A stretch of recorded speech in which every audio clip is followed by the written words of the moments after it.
Close your eyes, keep your spine erect, and focus on the breath. Let the Dhamma talk just sit in the background. You'll hear what you need to hear. You'll remember what you need to recall. And don't worry, you'll progress in line with your defilements. But at all times, maintain focus on the breath, because that's really what we're trying to cultivate here. In Sutta SN 420, titled Rulership, Buddha was staying near the Himalayan district in a wilderness hut. He was sitting in seclusion when the thought occurred to him whether it's possible to rule without killing or without causing killing, without stealing or without causing theft, and without sorrowing or without causing sorrowing, righteously. As this train of thought was in Buddha's mind, Mara came to visit him and challenged the Buddha that if anyone could rule in such a way, then it was Buddha, because he possessed the four bases of power. But Buddha responded, "What is it that you see in me that makes you even suggest that this would even be of interest?"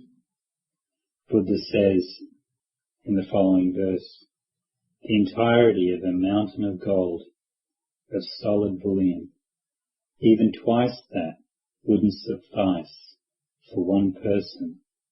Knowing this, live evenly in tune with the contemplative life.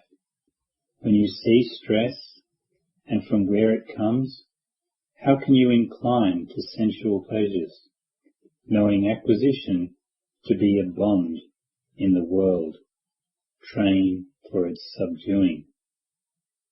After these words, Mara then vanished in a flash, sad and dejected.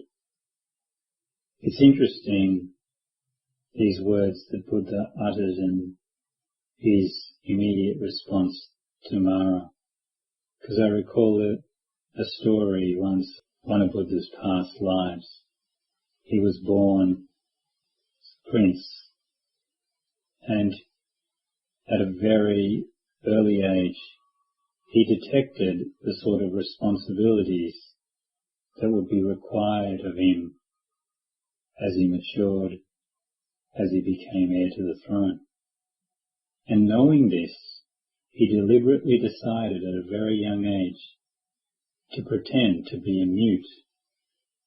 He persisted with this until he reached adulthood, and when the king was looking for the next heir to the throne, he'd overlooked Buddha as this prince and offered it to someone else. And they wondered what they should do with this prince, this mute, at that stage. And they decided that it's best if he were to be killed. So one day they sent him off with the executioner. And as the executioner was raising his blade, the prince turned around and said, "Don't do it, for your own welfare and happiness." The executioner was so shocked that this prince was confident in speech, in thought, coherent, intelligent. Such was the insight that Buddha had of all of the pain associated with rulership. So as you breathe in and out, you should reflect on what is it that you want to gain rulership over, if anything at all. What can you rule with such virtue without killing, theft, or sorrow?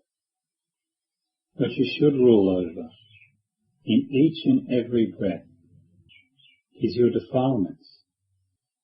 You should rule over greed, aversion, and delusion. You should kill off this greed, but ensure that you do not kill off the goodness within you. Do not let that goodness be subject to other people's thoughts, words, or deeds. You should steal the version that possesses your mind, but you should not take other people's good or bad points for the purposes of social judgment. And you should fight the delusion in every breath. Judgment.